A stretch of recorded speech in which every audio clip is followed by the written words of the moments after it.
Welcome back to Chronicles on the Focus, the podcast where we delve into the fascinating, the frightening, and the frankly bizarre. I'm your host, Bob, and with me as always, is the wonderfully witty Alice. Hello, darlings. And Bob, darling, are you ready to get down and dirty with some Victorian-era mayhem? Because today's topic is Jack the Ripper. Oh yes, Alice, a name that sends shivers down the spines of even the most hardened true crime enthusiasts. Now, while most people know the asterisk general story, mysterious killer, foggy London streets, terrified prostitutes, we're going to unearth some less discussed details. For starters, Jack the Ripper wasn't even his real name, was it? It was a moniker derived from a letter. Precisely. The "Dear Boss" letter, possibly a hoax, possibly a journalist trying to boost sales, or maybe the ramblings of a very eccentric killer. Who knows? But it gave us the name, and that name stuck like a particularly gruesome burr. And don't even get me started on the "From Hell" letter.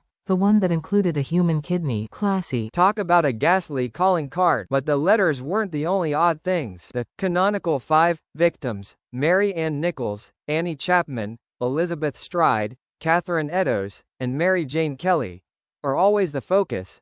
But there were other murders around the same time that might have been linked. Martha Tabram, for example, had a similar number of stab wounds, but without the signature throat slashing. Exactly. It's this ambiguity that keeps the Ripper legend alive. The sheer brutality, the surgical precision, or lack thereof, depending on your theory, and the fact that he was never caught. Did he just vanish into thin air? Did he move on to other cities, leaving a trail of equally gruesome victims in his wake? Or was he just one of many killers operating in Whitechapel, and the press created a sort of supervillain narrative by focusing on one perpetrator? It's also worth noting the context, Alice. Whitechapel in 1888 was a breeding ground for poverty, disease, and crime. The immense overcrowding, the rampant poverty forcing women into prostitution, the rise of anti-Semitism, all of this provided a fertile ground for fear and rumor to thrive. Absolutely. The Ripper's crimes tapped into the existing anxieties of the era, magnifying the existing prejudices and fears. It was more than just a series of murders, it was a social commentary on the dark underbelly of Victorian London. And that's why, over a century later, we're still fascinated, still trying to piece together the puzzle, still wondering, who was Jack the Ripper? A question that likely won't ever be definitively answered. But thanks for joining us on Chronicles on the Focus for this chilling exploration of history's most enduring mysteries. Until next time, stay spooky. And remember, darlings, always check under your bed, and behind your curtains.